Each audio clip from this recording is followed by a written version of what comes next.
Hi all, അസ്സലാമലൈക്കും. Welcome back to Silna's kitchen. ഇന്നത്തെ recipe ഒരു ഈസി ആയിട്ടുള്ള നല്ല ടേസ്റ്റി ആയിട്ടുള്ള ഒരു അടിപൊളി ബ്രേക്ക്ഫാസ്റ്റിൻ്റെ റെസിപ്പിയാണ്.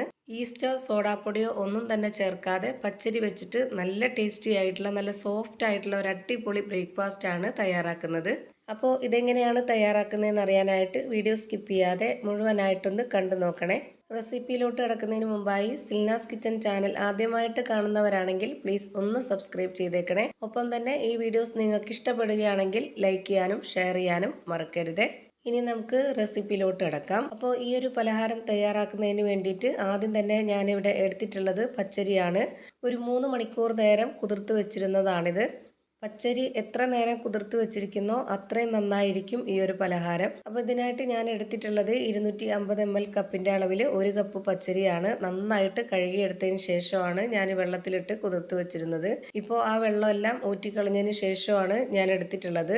ഞാനിപ്പോൾ ഈ ഒരു പച്ചരിയുടെ കണക്കനുസരിച്ചാണ് ബാക്കിയുള്ള എല്ലാ ഇൻഗ്രീഡിയൻസിൻ്റെ അളവും ഇതിലേക്ക് എടുക്കുന്നത്. എത്രയാണോ നമ്മൾ പച്ചരി എടുക്കുന്നത് അതിനനുസരിച്ച് കൂട്ടിയും കുറച്ചൊക്കെ എടുക്കേണ്ടി വരും ബാക്കിയുള്ള ഇൻഗ്രീഡിയൻസിൻ്റെ അളവും. ഇനി ഇത് നന്നായിട്ടൊന്ന് അരച്ചെടുക്കണം. അപ്പോൾ അതിനായിട്ട് ഞാനൊരു മിക്സിയുടെ ജാർ എടുത്തിട്ടുണ്ട്. അതിലേക്ക് ഈ ഒരു പച്ചരി മുഴുവനായിട്ടും ഇട്ട് കൊടുക്കാം. കുതിർത്ത് വെച്ചിരുന്ന ആ ഒരു വെള്ളത്തോടു കൂടി തന്നെ ഇട്ട് നമുക്ക് അരച്ചെടുക്കാവുന്നതാണ്. ഞാനിപ്പോൾ ഈ ഒരു വെള്ളത്തിൻ്റെ കണക്ക് കാണിക്കാൻ വേണ്ടിയിട്ട് മാത്രമാണ് ആ വെള്ളം കളഞ്ഞിട്ടുള്ളത്.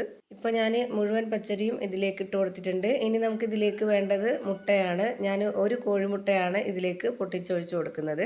1 കപ്പ് പച്ചരി ആയതുകൊണ്ടാണ് ഒരു കോഴിമുട്ട ചേർത്ത് കൊടുത്തിട്ടുള്ളത്. 2 കപ്പ് പച്ചരിയാണെന്നുണ്ടെങ്കിൽ 2 കോഴിമുട്ട ചേർത്ത് കൊടുക്കേണ്ടി വരും. ആ ഒരു കണക്കനുസരിച്ചാണ് ഇത് ചെയ്തെടുക്കേണ്ടത്. ഇനി ഇതിലേക്ക് വേണ്ടത് ചോറാണ്. ഞാനിവിടെ 1/2 കപ്പ് അളവിലാണ് ചോറിട്ട് കൊടുക്കുന്നത്. ഏത് അരിയുടെ ചോറായിരുന്നാലും കുഴപ്പമൊന്നുമില്ല.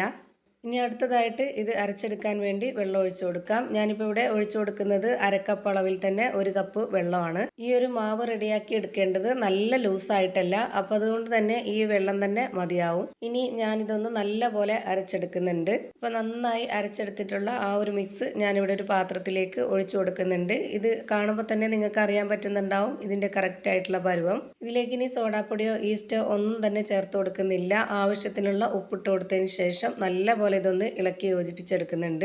ഈ ഒരു പച്ചരിയുടെ കൂടെ മുട്ടയും ചോറും ചേർത്തത് കൊണ്ട് തന്നെ നല്ല സോഫ്റ്റ് ആയിട്ടാണ് ഈ പലഹാരം റെഡിയായി കിട്ടുക. ഇപ്പം ഞാനിതാ ഇത് നന്നായിട്ട് ഇളക്കി കൊടുത്തിട്ടുണ്ട്. ഇനിയിപ്പോൾ ഞാൻ കാണിച്ചു തരാം ഒന്നുകൂടി ഇതിൻ്റെ കറക്റ്റ് ആയിട്ടുള്ള പരുവം. ഒരുപാടങ്ങ് ലൂസും ആവണ്ട, എന്നാൽ നല്ല കട്ടിയും ആവണ്ട. ഇതാണ് കറക്റ്റ് പരുവം. ഇനി ഞാനിത് ചുട്ടെടുക്കാനായിട്ട് അപ്പം ചുടുന്ന പാനാണ് സ്റ്റൗവിലേക്ക് വെച്ച് ഫ്ലെയിം ഓൺ ആക്കി കൊടുത്തിട്ടുള്ളത്. ഈ ഒരു പാൻ നല്ലപോലെ ചൂടായി വന്നതിന് ശേഷം ലോ ഫ്ലെയിമിൽ ഇട്ടിട്ട് വേണം ഇതിലേക്ക് മാവ് ഒഴിച്ചു കൊടുക്കാനായിട്ട്.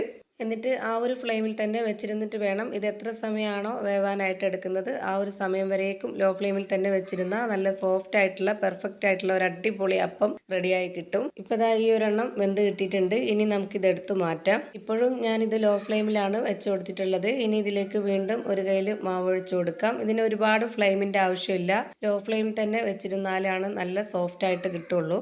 ഈ ഒരു പാനിൽ തന്നെ ഇത് ചുട്ടെടുക്കണമെന്ന് ഒരു നിർബന്ധമില്ല. നമുക്ക് ദോശ ചുട്ടെടുക്കുന്ന ആ ഒരു പാനിലും ചുട്ടെടുക്കാവുന്നതാണ്. ഞാനിപ്പോൾ അപ്പം ചുടുന്ന ഈ ഒരു പാനിൽ ചുട്ടെടുക്കുന്നത് അതിൻ്റെ നടുഭാഗത്ത് അപ്പമൊക്കെ ഇരിക്കുന്ന പോലെ പൊങ്ങിയിരിക്കാൻ വേണ്ടിയിട്ടാണ് ഞാൻ ഇതുപോലെ ഒഴിച്ചു കൊടുത്തിട്ടുള്ളത്. ഇപ്പോൾ ദാ നല്ല ടേസ്റ്റി ആയിട്ടുള്ള ഒരു അടിപൊളി ബ്രേക്ക്ഫാസ്റ്റ് ആണ് റെഡിയായി കിട്ടിയിട്ടുള്ളത്. ഈ ഒരു രീതിയിൽ ചുട്ടെടുക്കുമ്പോൾ കാണാനും നല്ല ഭംഗിയുണ്ടാവും, അതുപോലെ തന്നെ കഴിക്കാനും നല്ല ടേസ്റ്റാണ്.